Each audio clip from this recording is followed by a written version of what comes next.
The crystal palace of the Valari Empire touched the sky like a frozen dream. Its walls were made of clear stone that caught the light of 3 suns and turned it into rainbows. For 10,000 years, the Valari people had ruled this world and the stars around it.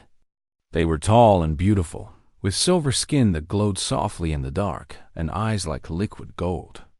Princess Yuna stood at the window of her chamber and watched the city below.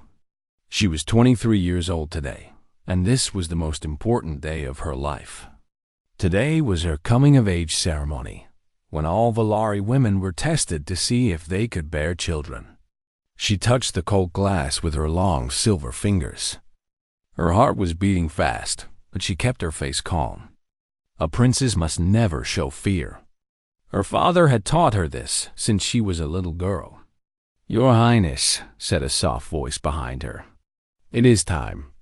Yuna turned to see her handmaiden, Lady Hannah, standing at the door. Hannah had been her friend since childhood. She was the only person in the palace who knew how scared Yuna really was. "I am ready," Yuna said. Her voice did not shake. They walked together through the long halls of the palace. Servants bowed as they passed. Guards in silver armor stood at attention. Everyone was watching. Everyone was waiting to hear if the only daughter of Emperor Taiho could continue the royal bloodline. The testing chamber was deep inside the palace. It was a round room filled with strange machines and glowing screens. High Physician Nero waited there, dressed in white robes. She was old and wise, with deep lines on her silver face. "Princess Yuna," Myra said, bowing low. "Please, sit here." Yuna sat on a tall chair in the center of the room. Myra attached small metal discs to her arms and forehead. The machines began to hum and glow. "This will not hurt," Myra said. "I only need to read your blood and your genetic code." Yuna nodded. She closed her eyes and tried to think of peaceful things. The garden where she played as a child. The songs her mother sang before she died. The way the stars looked from the highest tower. The machines hummed for a long time. Yuna heard Myra moving around the room. She heard the soft beeping of computers. Then everything went quiet. "Princess," Myra said. Her voice sounded strange. "I must speak with your father." Yuna opened her eyes. "Tell me now. I have a right to know." Myra's golden eyes were full of sadness.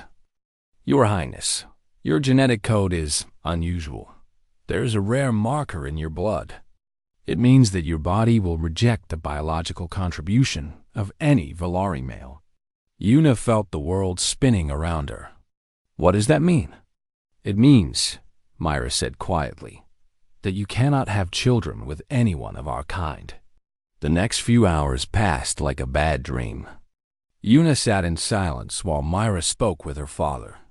Emperor Taiho was a strong man with a face like carved stone, but when he heard the news, his shoulders fell. "There must be something we can do," he said. "Some medicine, some treatment?" "I have searched every medical record we have," Myra replied. "There is no cure for this condition. The princess's DNA simply cannot combine with Valari DNA. The child would never form." Taiho put his hand on his daughter's shoulder. "My child, I am sorry." Yuna looked up at him. "What happens now?" "The Empire needs an heir." "We will find a way," Taiho said. But his voice was not sure. That night, Yuna could not sleep. She walked through the palace gardens under the 3 moons. The flowers glowed with soft blue light. Everything was beautiful, but she felt empty inside. She had always known that her main duty was to produce the next ruler of the Valari Empire. Her mother had told her this. Her teachers had told her this. The whole palace had prepared her for this moment since she was born. And now it would never happen. She was broken, useless, a princess with no purpose. The next morning, Emperor Taiho called a secret meeting. Only his most trusted advisors were allowed inside. Yuna sat beside him, her face pale. "I have searched the ancient archives," said Elder Kyung, a priest so old that his silver skin had turned almost white. "There is a prophecy written 10,000 years ago when our ancestors first came to this world." He unrolled a piece of old cloth covered in strange symbols. His voice was soft and serious. "The silver blood shall bloom only when joined with the children of Earth." The room was silent. Everyone looked confused. "Earth?" said General Woojin, the commander of the Royal Guard. "That small blue planet on the edge of the galaxy? The humans?" "Yes," Elder Kyung said. "The prophecy speaks of them." Taiho frowned. "Humans are primitive. They only discovered faster than light travel 100 years ago. How can they help us?" High Physician Mira stepped forward. "Your Majesty, I have studied human biology. They are not as primitive as we thought. In fact, their genetic code is remarkably adaptable. Humans can form hybrid offspring with species that cannot reproduce with each other. It is a unique trait in the galaxy." "Are you saying," Yuna said slowly, "that I could have children with a human?" Myra nodded. "I believe so. Your DNA would not reject theirs. The human genetic code is flexible enough to combine with almost anything." The room erupted in voices. Some advisors were angry. Some were shocked. General Woojin looked disgusted. "A human?" he said. "The princes of the Valari Empire would marry a human? This is madness. What choice do we have?"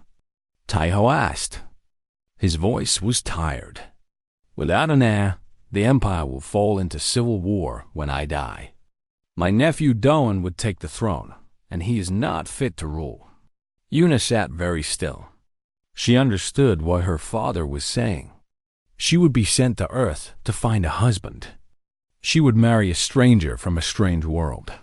Her body would be used to make children for the Empire. She was not a princess anymore. She was just a womb. But she was also the daughter of an emperor. She had been trained to put her duty above her feelings. If this was the only way to save her people, she would do it. "I will go," she said quietly. Everyone stopped talking and looked at her. "I will go to Earth," she said again. "I will find a human husband. I will give the Empire an heir." Taiho took her hand. His eyes were wet with tears he would not let fall. "My brave daughter, I wish there was another way." "There is not," Yuna said. "So we will take this way." 1 week later, the royal ship departed for Earth. Princess Yuna stood at the window and watched her world grow small behind her. She did not know what waited for her on that distant blue planet. She did not know if she would find love or just duty. She did not know if the humans would accept her or reject her. But she knew one thing. She would not fail her people, no matter what it cost her. The stars stretched out before her, cold and endless. Somewhere out there was a man who would change everything. She just had to find him. Captain June sat alone in his small apartment on the Loomis station. Outside his window, Earth hung in the black sky like a blue marble. It was beautiful, but he did not really see it. His mind was somewhere else. On the table in front of him was a photograph. A woman with kind eyes and a warm smile looked back at him. Her name was Minji, and she had been his wife.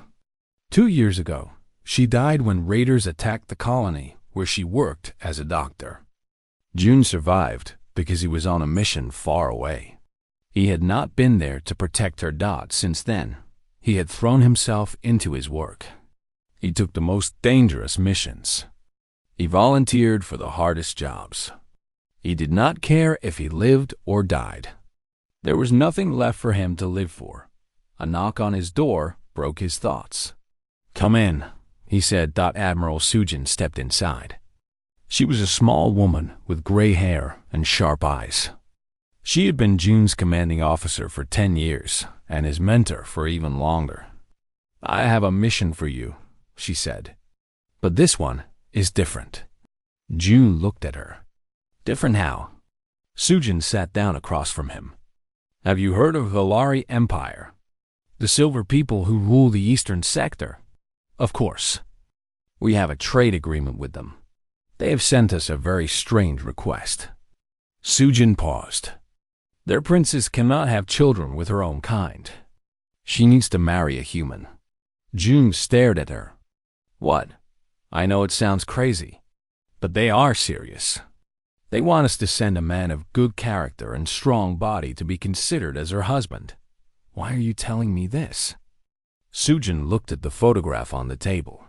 Because I think you should volunteer. June shook his head. I am not interested in getting married again.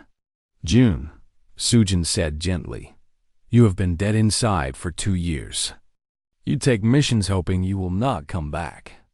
I have watched you destroy yourself slowly, and it breaks my heart. I am fine. You are not fine. And this mission could give you a new purpose. She leaned forward. The Valari are powerful allies. If this marriage works, it could mean peace and cooperation between our peoples for generations. You would not just be saving yourself. You would be helping all of humanity. June was quiet for a long time. He looked at Minji's photograph. He could almost hear her voice telling him to stop running from life. What do I have to do? He asked finally. 3 weeks later, June arrived at the Valari homeworld. Their planet was called Sarah, and it was nothing like Earth. The sky was purple. The trees were white. Everything seemed to glow with soft light. The royal ship landed in front of the Crystal Palace. June stepped out and looked up at the massive building. It was more beautiful than anything he had ever seen. A group of Valari officials waited for him. They were tall and elegant, with silver skin and golden eyes. They looked at him with curious expressions. Some looked friendly. Others looked suspicious. Welcome to Sarah, said a young Valari man with cold eyes. I am Prince Dohan, cousin to Princess Yuna. June bowed politely. Thank you for receiving me. Dohan did not bow back. Let me be clear, human. I do not approve of this arrangement. You are here only because my uncle is desperate. Do not think you are welcome. I understand, June said calmly. I will try not to disappoint. Dohan's eyes narrowed. He clearly expected June to be angry or scared. Instead, June simply waited with a peaceful expression. Follow me, Dohan said shortly. They walked through the palace halls. Everywhere June looked, there were beautiful carvings and precious stones. Servants whispered as he passed. He was the first human many of them had ever seen. Finally, they reached the throne room. Emperor Taiho sat on a tall chair made of pure crystal. Beside him stood a young woman in a white dress. June stopped breathing for a moment. Princess Yuna was the most beautiful person he had ever seen. Her silver skin glowed like moonlight. Her golden eyes were deep and sad. Her long black hair fell around her shoulders like dark water dot. But what struck him most was not her beauty. It was the loneliness in her face. She looked like someone who had given up on happiness. He knew that look well. He saw it in his own mirror every day. Captain June of Earth, Emperor Taiho said. Welcome to our empire. June bowed deeply. Thank you, Your Majesty. It is an honor to be here. You know why you have been brought here. I do. And you are willing to consider marriage with my daughter? June looked at Yuna. She met his eyes but said nothing. Her face was like a mask. Before I answer, June said carefully, I would like to see the marriage contract. The room went silent. Prince Doan looked shocked. Even the emperor raised his eyebrows. The contract? Taiho asked. Yes, I want to know exactly what is expected of me. A servant brought forward a long scroll covered in Valari writing. June could not read it, but a translator explained each part dot as he listened. His expression grew darker and darker. The contract treated him like breeding stock.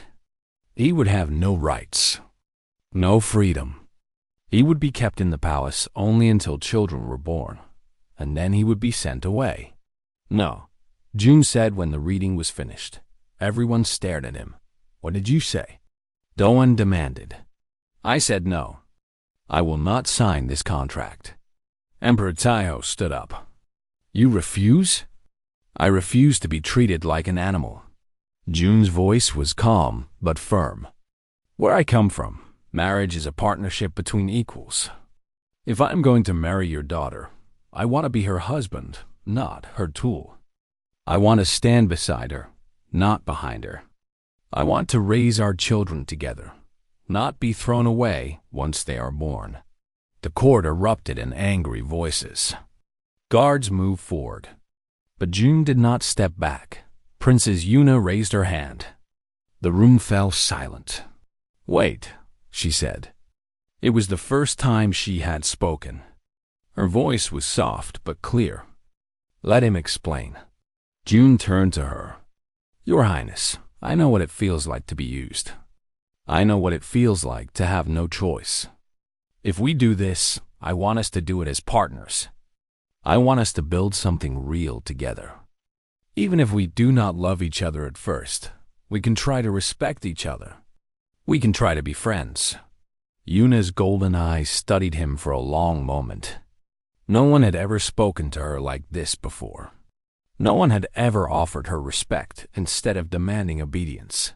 You are not what I expected, she said. Neither are you, June replied. I expected a princess who thought she was better than everyone. Instead, I see someone who is tired and sad and just trying to do her duty. Something flickered in Yuna's eyes. Pain, maybe. Or hope. Father, she said, I would like to know this human better before I decide. Give us time. Emperor Taiho looked between them. He saw something in their faces that surprised him. Maybe it was understanding. Maybe it was possibility. Very well, he said. You have 1 Volari cycle, 3 of your Earth months. At the end of that time, you will both decide if you wish to proceed. Prince Doan looked furious, but he said nothing. That night, June was given a room in the palace. It was larger than his entire apartment on Luna. The bed was soft as clouds. The windows looked out over the glowing city, but he did not sleep for a long time. He thought about the princess with the sad eyes. He thought about the courage it must have taken for her to speak up in that room full of people. Maybe Sujin was right. Maybe this mission would give him a new purpose. Maybe he could help this lonely princess find some happiness. And maybe, just maybe, he could find some too. The first week was awkward. Yuna did not know how to talk to the human, and June did not want to push too hard. They ate meals together in silence. They walked through the palace gardens without saying much. The servants whispered that the marriage would never happen. But then June did something unexpected. He asked to learn. Teach me about your people, he said one morning. Your history, your customs, your language. If I'm going to live here, I want to understand. Yuna was surprised. Most people from other worlds thought the Volari were strange and kept their distance.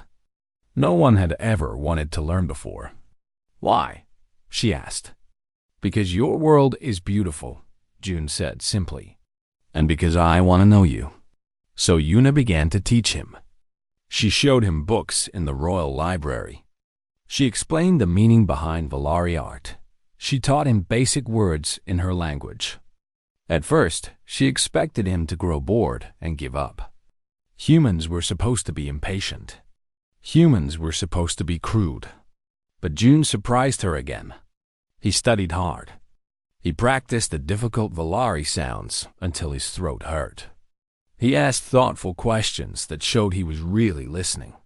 You are strange for a human, Yuna said one afternoon as they sat in the library. Is that a good thing or a bad thing? I have not decided yet. For the first time since she met him, Yuna smiled. It was small and quick, but June saw it. His heart felt warm in a way it had not felt for a long time. 2 weeks later, the palace held a traditional ceremony called the Starlight Dance. All the nobles gathered in the great hall under a ceiling painted like the night sky. Soft music played, and couples moved together in slow, graceful patterns. Yuna was supposed to dance with Prince Dohan, as tradition demanded. But Dohan was late, and the music had already started. "May I?" June asked, holding out his hand. Yuna hesitated. Dancing with a human in front of the whole court would cause a scandal.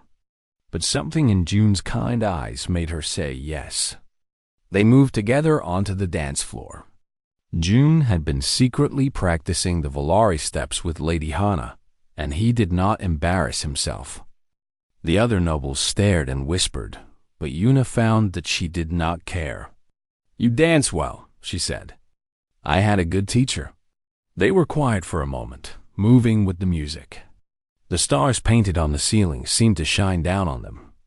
"Can I ask you something personal?" June said. "You may ask." "I may not answer.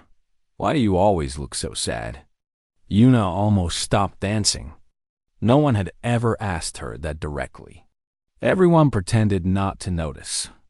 "Because I have spent my whole life being told what I am supposed to be," she said finally. "A princess. An heir. A symbol. No one ever asked me what I wanted. And now I learned that I cannot even do the one thing I was supposed to do. I am broken, and everyone knows it." June shook his head. "You are not broken," the doctor said. "The doctor said you cannot have children with Valari men. That does not mean there is something wrong with you. It just means you are different." He looked into her eyes. "Where I come from, we have a saying. The flower that blooms in the wrong garden is still beautiful. It just needs to find the right soil." Yuna felt tears forming in her eyes. She blinked them away quickly. Princesses did not cry in public. "What happened to your wife?" she asked, changing the subject. June's face grew dark. "She was killed. Raiders attacked her colony while I was away on a mission. I was not there to protect her. I am sorry. So am I every day." He paused. "For 2 years, I wished I had died with her. I took dangerous missions, hoping I would not come back. But now," he looked at Yuna, "now I think maybe I survived for a reason." The music ended. They stood together for a moment, not wanting to let go. "Thank you," Yuna whispered. "For what?" "For seeing me. Not the princess. Just me." Prince Dohan arrived then, his face full of anger. He had seen them dancing together. "Cousin," he said coldly, "you embarrass yourself with this human." Yuna lifted her chin. "I embarrass no one. Captain June was kind enough to dance with me when my scheduled partner was late." Dohan glared at June with pure hatred. "Watch yourself, human. Accidents happen to those who do not know their place." June met his glare calmly. "I appreciate the warning, Your Highness." A few days later, Yuna invited June to visit the Moonfire Temple. It was the most sacred place in the Valari Empire, high in the mountains where 3 rivers met. Only members of the royal family were allowed inside. "I want to show you something," she said. "Something that might explain why you are really here." They traveled by flying ship over white forests and crystal lakes. The temple was made of black stone that seemed to absorb light. An old priest named Elder Kyung waited for them at the entrance. "Welcome, princess," he said. "And welcome to you, child of Earth." Inside the temple, the walls were covered with ancient writing and strange pictures. Elder Kyung led them to a room deep underground, where a single candle burned with silver fire. 10,000 years ago, the old priest said, our ancestors wrote a prophecy. They said that one day, the Valari bloodline would face extinction. And they said that salvation would come from the children of Earth. He pointed to a picture on the wall. It showed 2 figures holding hands. One was silver, one was brown. Long ago, before we became who we are now, Valari and humans shared a common ancestor. We are not strangers. We are cousins, separated by time and space. Elder Kyung smiled. The prophecy says that when the two bloodlines join again, something new and wonderful will be born. Something that will change the galaxy forever. June stared at the ancient picture. Our peoples are related? Very distantly. But yes, that is why your DNA can combine with ours when other species cannot. You are like a missing piece of a puzzle. The priest turned to Yuna. Princess, this human was not sent here by accident. He was sent here by fate. On the way back to the palace, their ship flew through a narrow mountain pass. Suddenly, there was a loud explosion. The ship shook and began to fall. We are under attack. The pilot shouted. Yuna looked out the window and saw another ship firing at them. It had no markings, but she knew who had sent it. Their ship crashed into the snow. Yuna was thrown from her seat. When she looked up, she saw masked figures running toward them through the white forest.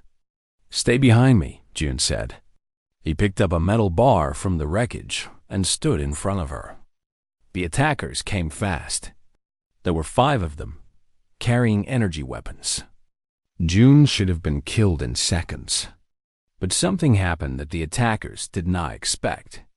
June moved faster than any human should move. He ducked under the first shot and hit the attacker hard in the stomach. He grabbed the weapon and used it to shoot 2 more. The last 2 tried to run, but June caught them.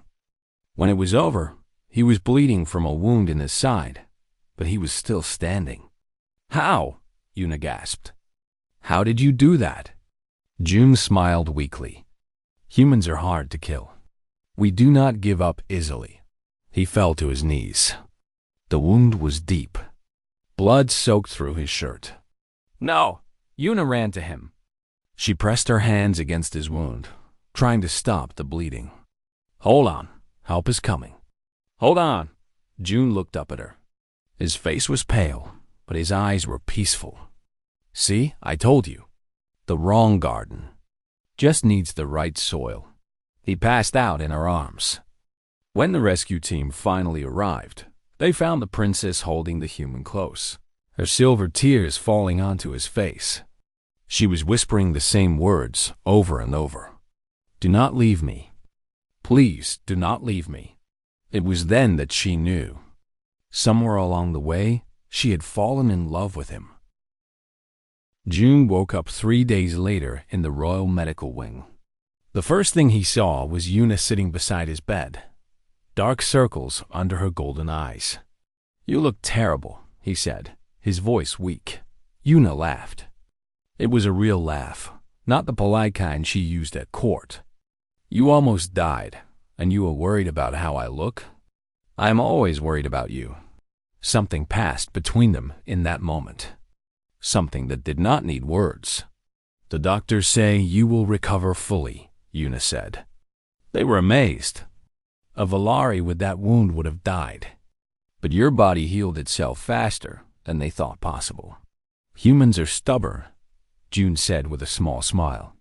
We refuse to die quietly. Yuna was quiet for a moment. Then she said, I was scared. When I saw you fall, I thought I was going to lose someone again. My mother died when I was young. I promised myself I would never feel that kind of pain again. But when you were lying there, bleeding, she looked down at her hands. I realized I already cared about you more than I wanted to admit. June reached out and took her hand. Her silver skin was cool against his warm fingers. When I came here, he said, I did not care if I lived or died. I had nothing to live for. But now I do.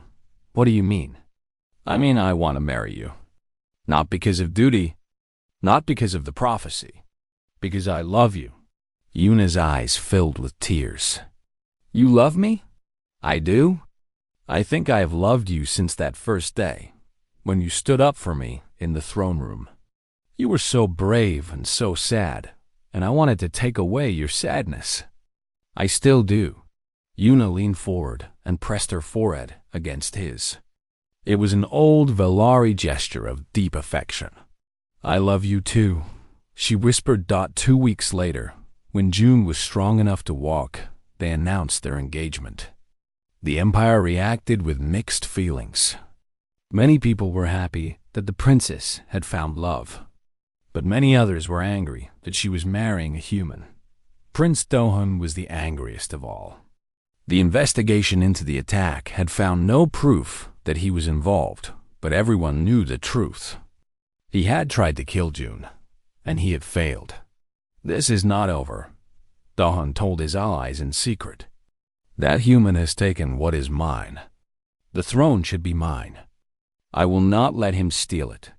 The wedding was held on a night when all 3 moons were full.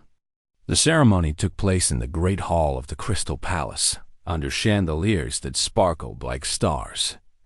Thousands of people watched through viewing screens across the empire. Yuna wore a dress made of silver threads that glowed with inner light. She looked like a goddess come down from the sky. June wore a simple black suit in the human style, but with Valari symbols sewn into the collar. When he saw Yuna walking toward him, his breath caught in his throat. The ceremony mixed both traditions. Yuna tied a silver ribbon around their joined hands, as Valari couples had done for generations. Then June spoke the human vows, promising to love and honor her for all his days. When it was his turn to speak in Valari, the whole room went silent. June had practiced for weeks. His accent was not perfect, but his words were clear. "I was a stranger who came to your world with an empty heart," he said in the Valari language. "You gave me a home. You gave me hope. You gave me love. I promise to stand beside you in all things, through joy and sorrow, through peace and war. My life is yours. My heart is yours, now and forever." Yuna was crying. So were many others in the room. Emperor Taiho stood and raised his hand. "By the power given to me by our ancestors, I declare this union blessed. Princess Yuna and Captain June are now husband and wife. May the stars shine on them always." The crowd cheered. Even some of the nobles who had opposed the marriage were moved by what they had witnessed. That night, Yuna and June were finally alone. They stood together on a balcony overlooking the city, watching the 3 moons rise into the purple sky. "I never thought this would happen to me," Yuna said. "I never thought I would find someone who loved me for myself, not for my title." June put his arm around her. "I never thought I would love again after Minji, but you showed me that my heart still had room." They kissed under the light of 3 moons. And for a moment, everything was perfect. 6 weeks later, High Physician Mira confirmed what everyone had been waiting for. Princess Yuna was pregnant. The news spread across the empire like wildfire. In the streets, people celebrated. The royal bloodline would continue. The prophecy was coming true, but not everyone was celebrating. Prince Dohun gathered his allies in a secret location far from the capital. There were generals who believed the empire should be pure. There were nobles who thought humans were inferior. There were religious leaders who said the prophecy was a lie. "The child in her womb is an abomination," Dohun said. "Half Valari, half human. It will corrupt our bloodline forever. We must act now, before it is too late. What do you propose?" asked General Wujin, the commander of Yuna's own guard. He had come to the meeting in secret, torn between his loyalty to the princess and his fear of what her child would mean. "We will take the palace," Dohun said. "We will arrest my uncle. We will lock away my cousin until the child can be removed, and I will take the throne, as I should have from the beginning." "And the human?" Dohun's eyes were cold. "Kill him." The attack came at midnight on a night when the moons were dark. Dohun's soldiers moved through the palace like shadows. They had help from inside. Guards who were supposed to protect the royal family opened doors and looked the other way. June woke to the sound of explosions. He grabbed Yuna and pulled her out of bed. "We have to go," he said. Now, they ran through the palace halls in their sleeping clothes. Behind them, they could hear fighting. Loyal guards were trying to hold back the attackers, but they were outnumbered. "The safe room," Yuna gasped. "My father built it in case of emergencies." "This way." They turned a corner and almost ran into a group of soldiers wearing black. General Wujin stood at their head. "General," Yuna said with relief. "Thank the stars." "Help us." Wujin did not move. His face was full of pain. "I am sorry, Your Highness," he said. "I cannot." "You are with them?" Yuna felt like she had been stabbed. "You swore to protect me." "I swore to protect the Empire." "And the Empire cannot have a half-human ruler. It is not natural. It is not right." Jun stepped in front of Yuna. He had no weapon, but his fists were raised. "If you want to hurt her," he said, "you will have to go through me." Wujin laughed bitterly. "You are brave, human. I will give you that. But you are just one man against 20 soldiers. What can you possibly do?" Jun smiled. "I can do this." He moved so fast that the soldiers barely saw him. He grabbed Wujin and used him as a shield, taking his weapon at the same time. He fired into the group, hitting 5 soldiers before they could react. Then he threw Wujin at the others and kept fighting. The Valari were strong and trained, but they had never seen anything like Jun. Humans were supposed to be weak. Humans were supposed to be slow. But Jun fought like a storm, never stopping, never giving up. When it was over, 12 soldiers were down. The rest had run away. Wujin lay on the floor, unconscious. Jun was bleeding from a dozen wounds, but he was still standing. "Come on," he said, taking Yuna's hand. "We are not done yet." They reached the safe room just as more soldiers arrived. Yuna sealed the door behind them and activated the emergency communication system. "All loyal forces," she said, her voice strong despite her fear. "This is Princess Yuna. The palace is under attack by traitors led by Prince Dawn. Come to my aid. Defend your empire. Defend your future." Within an hour, ships began arriving from across the planet. It turned out that Dohan's support was not as strong as he thought. Many people loved the princess. Many more loved the idea of hope and new beginnings. The battle lasted until dawn. When the sun rose over the Crystal Palace, Dohan's forces had been defeated. The prince himself was captured trying to escape in a shuttle dot emperor, Taiho, who had been held prisoner during the attack, stood before the captured traitors with fire in his eyes. "You tried to destroy my family," he said. "You tried to destroy the future of our people. For this, there can be no forgiveness." Dohan was sent to a prison moon far away, where he would spend the rest of his life in isolation. General Wujin and the other traitors faced similar fates. Jun stood beside Yuna as they watched the prisoners being taken away. His wounds were bandaged, and he leaned on her for support. "It is over," Yuna said. "No," Jun replied. "It is just beginning." He put his hand on her stomach where their children were growing. "The future is in there," he said, "and we will protect it, together." The months that followed the uprising were not easy. Yuna's pregnancy was difficult. Her body had to adjust to carrying children who were half-human. There were days when she could not leave her bed. There were nights when the pain was so bad that she cried. But Jun was always there. He held her hand through the worst moments. He read to her when she could not sleep.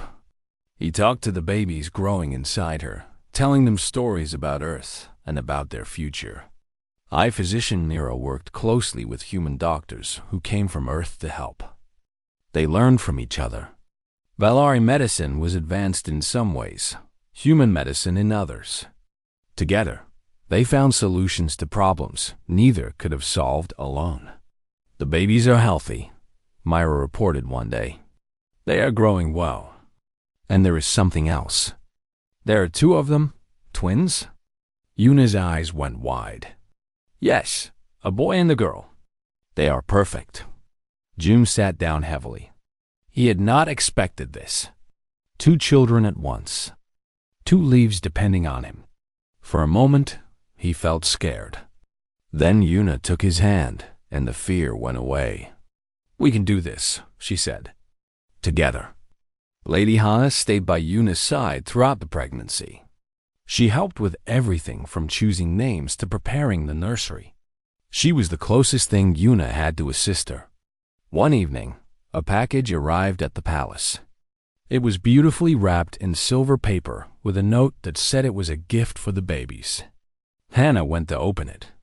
Something felt wrong. June did not know why, but his instincts screamed at him. Wait, he said. Do not open that. Hannah looked at him confused. It is just a gift. Please. Let the doctors check it first. They called Myra, who scanned the package with her machines. Her face turned pale. There is poison inside, she said, hidden in the lining.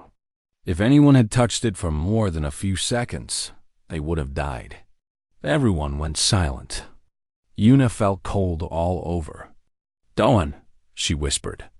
Even from prison, he tries to hurt us. They traced the package back to one of Dahan's allies who had escaped capture. The woman, Lady Yunji, was arrested that night. She confessed everything. Dahan had promised her wealth and power if she killed the babies before they were born. June held Yuna close as she cried. He will never stop, she said.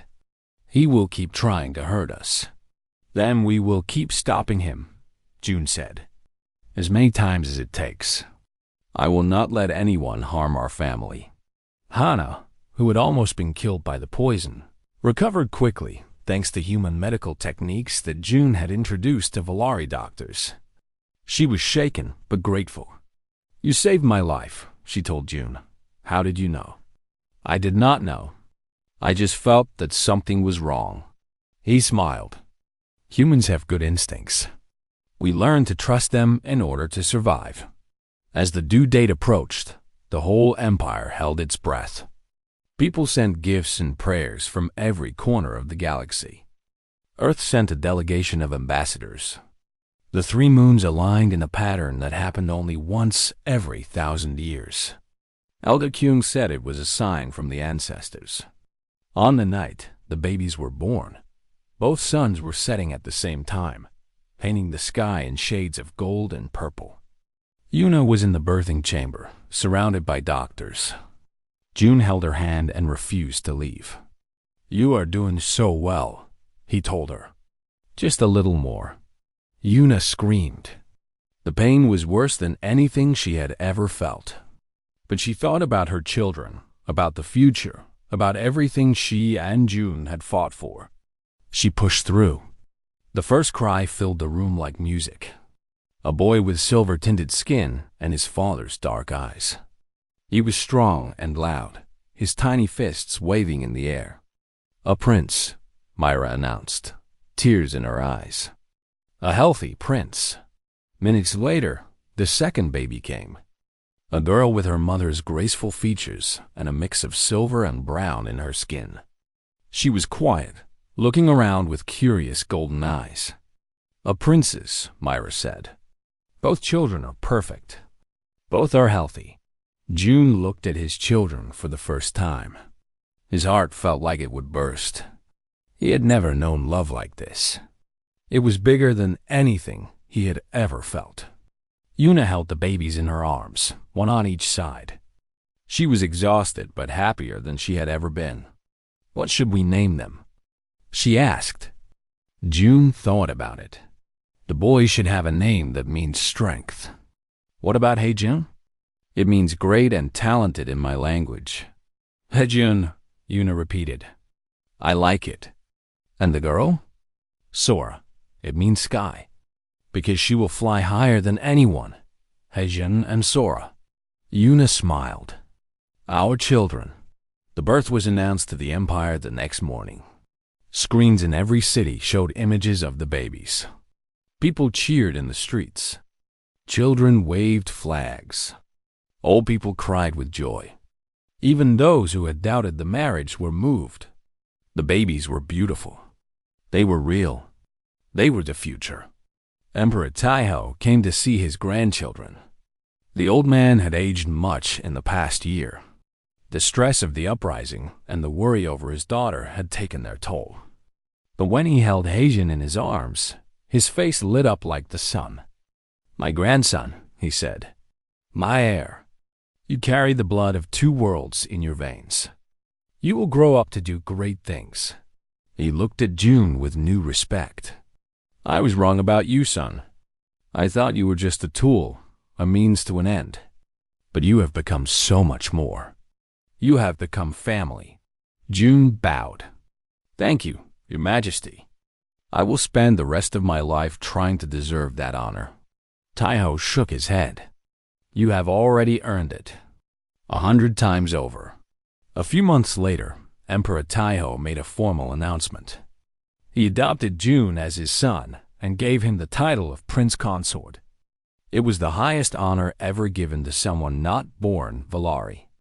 June stood before the whole empire and gave a speech. His Valari was much better now, though he still had a slight accent. "When I came to this world," he said, "I was told that humans were primitive, that we were useful only for our bodies, that we had nothing else to offer. But I have learned that value is not measured by where you come from. It is measured by what you do and who you become." He looked at Yuna, who was holding their children. "Your princess was told she could never have children. She was told she was broken, useless, without value. But look at her now. She is a mother, a wife, a warrior, and a leader. She is proof that the limitations others place on us do not define us." He turned to face the cameras that broadcast his words across the stars. "Humans and Valari are not so different. We both love. We both hope. We both fight for our families. Together, we are stronger than we are apart. Let this union be the first step toward a new era. An era where species work together instead of against each other. An era where every child, no matter who their parents are, can dream of a bright future." The crowd cheered. On distant Earth, people watched with tears in their eyes. For the first time, humans were not just visitors in the galaxy. They were partners, equals, family. Years passed.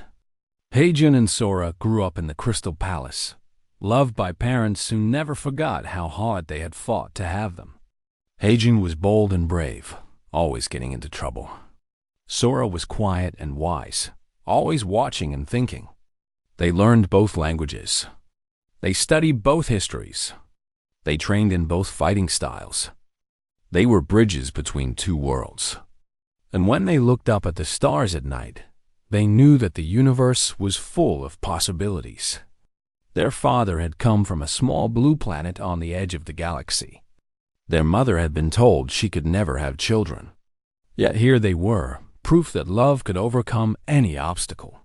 One night, little Sora asked her father a question. "Papa, why do some people look different from us?" June knelt down to her level.